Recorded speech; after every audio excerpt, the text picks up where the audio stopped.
नीलांचल के जंगलों में एक गाय और एक बैल साथ साथ रहते थे। गाय का नाम था गौरी और बैल का नाम मंगल था। गौरी और मंगल में गहरा प्रेम था। गौरी गाय गर्भवती थी। एक दिन सुबह सुबह मंगल गौरी से कहता है, गौरी बहुत भूख लगी है, चलो थोड़ी घास चराते हैं। नहीं मंगल, आज मेरी तबीयत कुछ ठीक नहीं लग रही। मैं अभी आराम करूंगी, तुम घास चढ़ के आ जाओ। ठीक है, तो फिर तुम आराम करो, मैं अकेला ही घास चरने जाता हूँ। तुम अपना ख्याल रखना। तुम भी अपना ख्याल रखना मंगल, ज्यादा दूर मत जाना, मुझे तुम्हारी चिंता रहती है।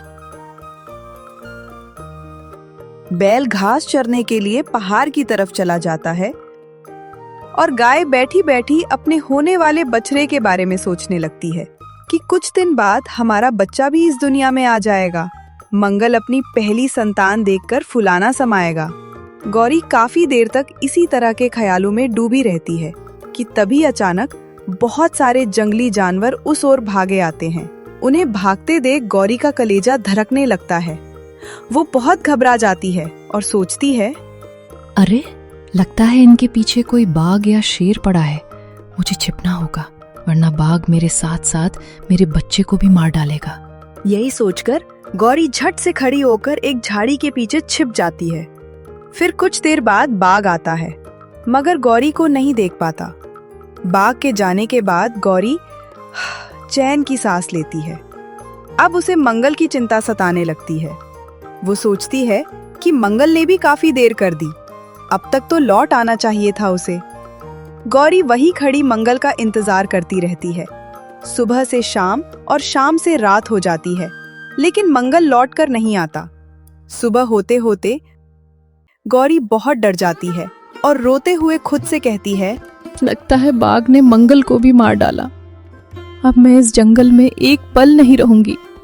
मुझे मंगल के बच्चे को सुरक्षित जन्म देना होगा। यही सोच गौरी गाय जंगल से चलकर एक गांव में आ जाती है और रोशन नाम के एक किसान के द्वार पर आकर खड़ी हो जाती है। रोशन की पत्नी लता गाय को देखकर कहती है, अरे देखो, हमारे द्वार पर कितनी सुंदर गाय खड़ी है। लता, गाय तो सच में ही बहुत सुंदर है। तुम गाय खरीदने के लिए कह रही थी ना, क्यों ना इसे ही पाल लो, गर्भवती भी लगती है। रोशन के ये कहने पर लता गाय को घर में रख लेती है और उसकी मन लगाकर सेवा करती है। खूब अच्छा भोजन खाने को देती है। मगर इन सब के बावजूद गौरी मंगल की याद में उदास ही रहती है। उसकी ऐसी हालत देखकर लता दुखी हो जाती है और कहती है, देखो ना, मैं इसकी कितनी सेवा करती हूँ, खूब अच्छा चारा देती हूँ, पर यह है कि ना तो मन लगाकर चारा खाती है और ना ही खुश रहती है। लता की ये बात सुनकर गौरी उन दोनों की तरफ देखकर रोने लगती है। अरे गाय तो रो रही है, इसे देखकर तो लगता है कि ये किसी को याद करके रो रही है। जरूर कोई इसका अपना इससे बिछड़ गया है। लता, बेचारी गौ माता, ये जिसे भी याद कर रही है, भगवान करे वो इसे मिल जाए। इधर मंगल सारा जंगल ढूंढ लेता है, मगर उसे गौरी कहीं नहीं मिलती। गौरी के बिछड़ जाने पर वो भी दुखी होकर रोने लगता है। पता नहीं कहाँ चली गई मेरी गौरी। सारा जंगल ढूंढ लिया पर कहीं नहीं मिली। शायद बाघ के डर से जंगल छोड़कर गांव की तरफ चली गई होगी। मैं उसे गांव में ढूंढ कर आता हूँ। ये कहकर मंगल भी गांव की तरफ आ जाता है।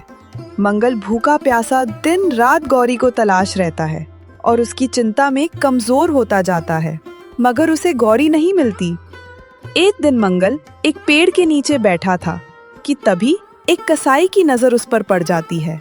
कसाई अपने लोगों की मदद लेकर मंगल को पकड़ लेता है और उसे कसाई खाने में ले जाता है। वह मंगल को एक मजबूत रस्सी से बांधकर बड़ा खुश होता है और कहता है, सुन बे बैल, 2-4 दिन खूब खा पी ले, फिर मैं तुझे काटक खूब पैसा बनाऊंगा, समझा? कसाई की बात सुनकर मंगल को लगता है कि शायद अब उसका अंत निकट आ गया है और अब वह गौरी और अपने बच्चे का कभी मुंह नहीं देख पाएगा। बस इसी गम में वो रोने लगता है और रोते रोते भगवान से प्रार्थना करता है, हे भगवान, मेरी मदद करो। मैं अपनी गौरी को देखे बिना नहीं मरना चाहता। मुझे इस कसाई की कैद से छुड़वा दो भगवान।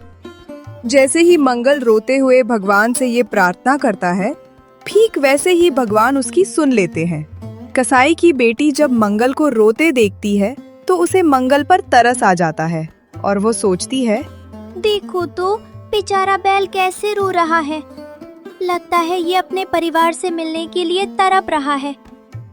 अगर बापू ने इसे मार दिया तो बेचारा अपने परिवार से कभी नहीं मिल पाएगा। यही सोचकर कसाई की बेटी चुपके से मंगल की रस्सी काट देती है और मंगल वहां से भाग खड़ा होता है। भागते भागते वो गाड़ी से टकराकर सड़क पर जा गिरता है। जान तो बच जाती है मगर गहरे जख्म आ जाते हैं उसे। पता नहीं किस्मत में क्या क्या दुख लिखे हैं। अब ये चोट खाली, खून बहुत बह रहा है। लगता है जख्म गहरे लगे हैं। मंगल ये कह ही रहा होता है कि तभी उसकी नजर एक मंदिर पर पड़ती है। मंदिर को देखकर वो पूरी ताकत लगाकर उठता है और सोचता है, मंदिर के द्वार पर जाकर बैठ जाता हूँ। हो सकता है कि कोई दयालु आदमी मेरी कुछ मदद कर दे। ऐसा सोचते हुए मंगल मंदिर के द्वार पर आकर बैठ जाता है और किस्मत से रोशन उधर आ जाता है और सोचता है, अरे इस बैल को तो गहरे घाव लगे हैं, बेचारा तड़प रहा है, इसकी मदद करनी चाहिए। ये सोचकर रोशन तुरंत पशुओं के डॉक्टर को लेकर आता है और घायल बैल का इलाज करने लगता है। डॉक्टर, बैल को बहुत तकलीफ हो रही होगी ना?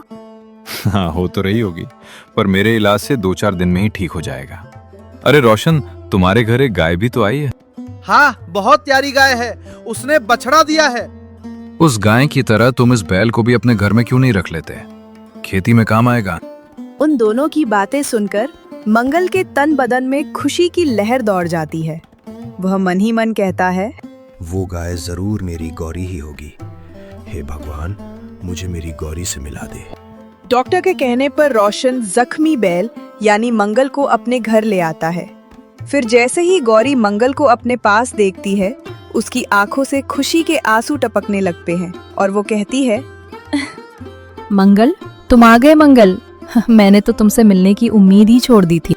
पर मैंने नहीं छोड़ी थी गौरी। मुझे भगवान पर पूरा भरोसा था। आज उसने तुमसे मिला ही दिया। हाँ मंगल, पर तुम्हारी पीठ पर तो गहरे घाव लगे हैं। प्रेम के घाव हैं गौरी, जल्दी ही भर जाएंगे। अरे, ये बच्चा हमारा है गौरी।